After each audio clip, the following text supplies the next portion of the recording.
Sadiq Khan pushes for diesel and petrol cars to be banned across UK by 2030.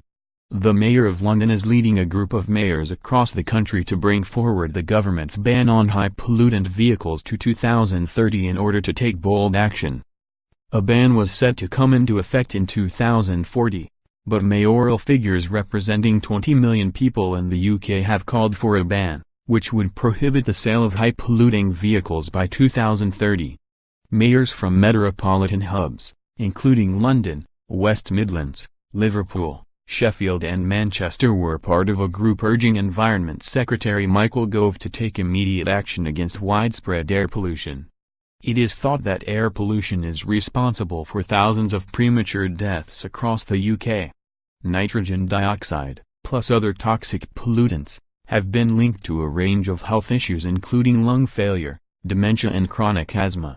The ban was announced by the government in 2015, but the ambitious call to bring the deadline forward was made by environmental agencies and energy experts.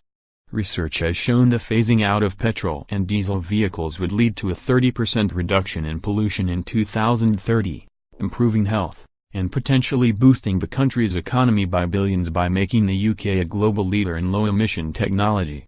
The group plans to hear the representatives at a national air quality summit organised in part by the Mayor of London, Sadiq Khan, on Wednesday. The mayors and representatives are also pushing for clean air zones across the UK, plus a scrappage scheme to help encourage drivers to trade their old cars for low-emission vehicles. An official statement from the mayor's office read, "Air pollution is not an isolated problem, it's a national health crisis. Our country's filthy air is shortening lives, damaging lungs, and severely impacting on the NHS. That's why we're bringing together city leaders from across England and Wales to put this at the top of the agenda. We have to take bold action, but while we're all doing what we can, we need government support to do even more. Michael Gove has made a good start as Environment Secretary, but we need the government to match our ambition and help us urgently drive forward these improvements. We simply cannot afford to delay." Echoing Mr. Khan's thoughts, Great Manchester's Labour Mayor Andy Burnham said, "We have all been too complacent about the public health crisis of people breathing in illegal, polluted air. It is damaging health and shortening lives, particularly in our poorest communities. Greater Manchester is ready to break out of that and show the ambition needed to clean up our air. But we can't do it alone."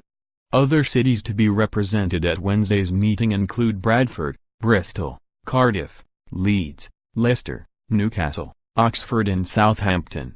Many of the cities and towns represented at the summit are members of the 89-strong UK 100 network, made up of local and regional authorities. The meeting also follows legal proceedings being launched by the EU against the UK and 5 other countries, for breaching air pollution regulations on more than one occasion. The new Clean Air Strategy, revealed in May of this year, said it plans to tackle emissions from agriculture, industry and wood-burning stoves, but omitted road vehicles.